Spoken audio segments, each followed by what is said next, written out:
அன்பான உறவுகளுக்கு வணக்கம் மக்களே. இந்த பதிவில் என்ன பார்க்க போகிறோம் அப்படின்னு பார்த்தீங்கன்னா, இந்த ஜூலின்னு ஒன்று தேவையில்லாமல் நம்ம தளபதி பற்றி பேசிகிட்டு இருந்துச்சு இல்லைங்களா? அது வந்து எதோ கிட்னி வழக்கில் வந்து எதையோ ஜாயிண்டாக இருக்க மாட்டேருக்குது. அதை வந்து தோண்டி எடுக்க சொல்லி நம்ம தளபதி வந்து உத்தரவு போட்டிருக்கிறதா ஒரு பதிவு ஒன்று பார்த்தேன். அது உண்மையாக பொய்யான்னு தெரியல.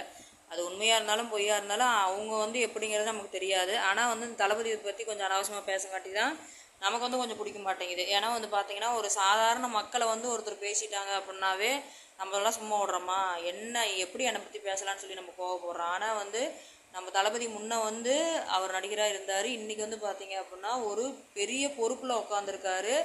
அவங்கள வந்து தளபதியை வந்து இன்றைக்கி வந்து இந்த பதவியில் உட்கார வச்சதுக்கே 100க்கு 100% வந்து மக்கள் மட்டும்தான் காரணம். வேறெல்லாம் யாருமே காரணம் இல்லை. ஏன்னா எல்லாருமே எப்படி நினச்சாங்கன்னா, இவர் வந்து நடிகராக இருக்கிறவர், இவரை பார்க்க தான் கூட்டம் வந்திருக்க ஒழிஞ்சு இது வந்து ஓட்டாகாதுன்னு எத்தனையோ பேர் நம்ம காதுபட பேசியிருக்காங்க. அதையும் நம்ம கேட்டுட்டு தான் இருக்கிறோம். அதனால் வந்து யாரையும் அனாவசியமாக பேசாதீங்க. அதாவது மீடியாங்கிறது ஒரு பொக்கிஷம். அதை வந்து நல்ல விஷயத்துக்கு மட்டும் பயன்படுத்துங்க. இந்த மாதிரி விஷயத்துக்கு இதை விஷயம் பயன்படுத்தாதீங்க.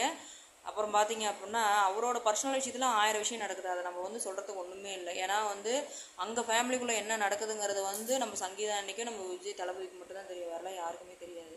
அதனால் நம்ம தளபதி யாராவது அனாவசியமாக பேசினாங்க அப்படின்னா நீங்களும் வந்து கமெண்ட் பண்ணாதீங்க. ஏன்னா வந்து இந்த ஜூலினால் நமக்கு வந்து 10 பைசா பிரயோஜனம் கிடையாது. ஏன்னா நம்ம ஜூலிக்கு வந்து நம்ம தளபதியை பேசக்கூடிய தகுதி எதுவுமே இல்லை. ஏன்னு கேட்டிங்கன்னா, தளபதி வந்து அவங்க வீட்டில் சோத்துக்கு போகல, தண்ணிக்கு போகல, எதுக்கும் போகல.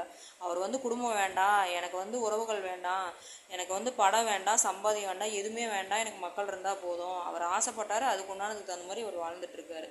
அதனால் அவருக்குன்னு ஒரு மதிப்பு மரியாதை கொடுங்க. அதனால் மக்களாகிய நீங்கள் மட்டும்தான் அவர் ஃபுல் சப்போர்ட். இந்த 5 வருஷத்துக்கு வந்து அவர் மூலியமாக தான் நமக்கு வந்து எல்லா நலத்திட்ட உதவியுமே கிடைக்க போகுது.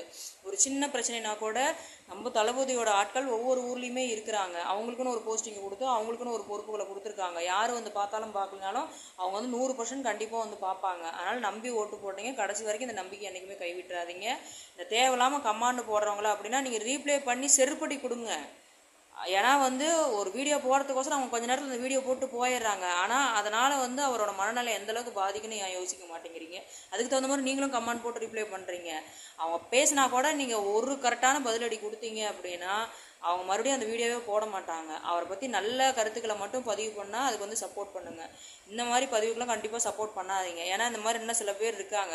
அவங்களுக்கும் சரியான பதிலடி நம்ம தளபதி கொடுக்கணும். நான் நினைக்கிற மாதிரி யார் யார் கூட நினைக்கிறீங்க அப்படிங்கிறது நம்ம கமெண்ட் பாக்ஸில் பதிவு பண்ணுங்கள். இந்த வாய்ப்பு கொடுத்த மக்களுக்கு நன்றி, வணக்கம்.